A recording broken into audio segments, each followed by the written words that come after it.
This is TOS Television, your digital-first Pan-African news network. I am Abigail Ukwade, and this is Africa Now. The Chinese embassy in South Africa has donated R1 million toward flood relief efforts, but some South Africans have been complaining about how meager the amount is. One social media user, however, said the amount was a joke when billions of rands was needed to rebuild everything. More than 450 people have died in the devastating floods. Infrastructure has been destroyed in several parts of the KwaZulu-Natal province, and the government has declared a nationwide state of disaster. Now in Mali, the United Nations has expressed concern that Malian authorities have denied its human rights investigators access to a village where hundreds of people were killed. At least 300 men are believed to have been summarily executed during the March 27 to 31 raid on Mora, a town infiltrated by Islamist militants, according to a Human Rights Watch report. Survivors said white mercenaries suspected to be Russians took part in the massacre. Mali has denied the allegations. A Russian national operating alongside Malian soldiers was killed by a roadside bomb in the Sahel state, marking the first confirmed death of what in Mali is officially described as Russian military instructors. According to an army document, a Malian army unit accompanied by a Russian advisor struck an improvised explosive device near the town of Hombori on Tuesday. The Russian died after being airlifted to a hospital in the central town of Sevare.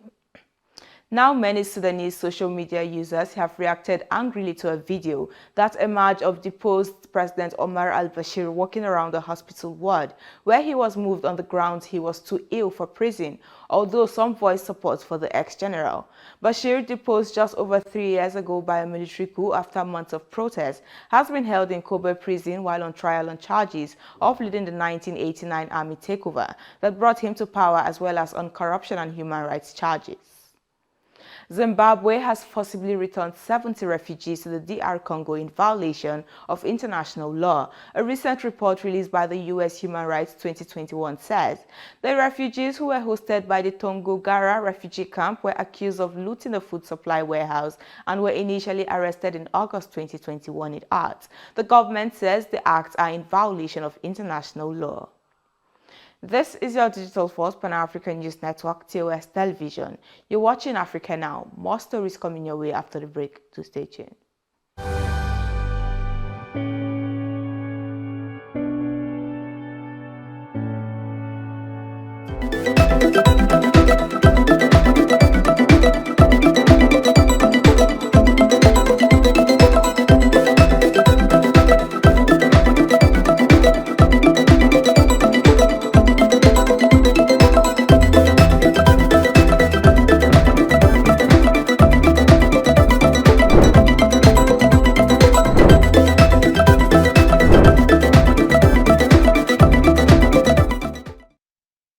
Welcome back. In politics, Nigeria's ruling party, All Progressives Congress (APC), has set its presidential primaries for May 30 and 31.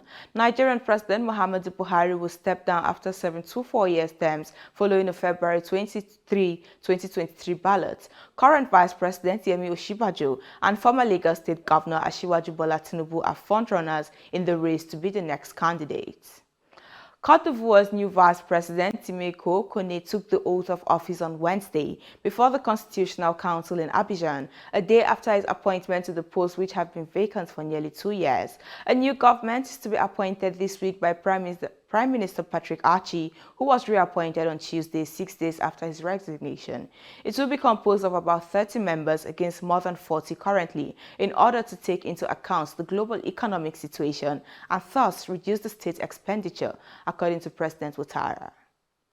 French President Emmanuel Macron took on his far-right challenger Marine Le Pen on Wednesday in their only head-to-head confrontation before the electorate. The rare times Africa was mentioned was through the prism of military collaboration. The only commitment kept for Africa beyond the military and migratory prisms remains that of a Francophone union. And in health, Liberia's health ministry has confirmed an outbreak of measles affecting 14 of the 15 counties in the country. Chief Medical Officer Francis Carter said there were reports of deaths in the wake of the outbreak, but he was not sure if they were all measles related. He told the radio program that the outbreak was a result of low immunization rates since the outbreak of COVID-19 epidemic. A Chinese national was sentenced to 20 years in prison by a Rwandan court on Tuesday for torture after a video showed him beating men tied to a tree. A Rwandan man said to be Sun Shunji employee was also sentenced to 12 years in jail for abetting torture. The victims, who were allegedly linked to theft, are reported to have been former workers at a mine operated by Shunjun in Rosiro district. And that is it on Africa Now. For more updates, visit our website at www.TOSTVNetwork.com. Follow us and like our social media handles on Facebook, Twitter, and Instagram. Remember to subscribe on YouTube.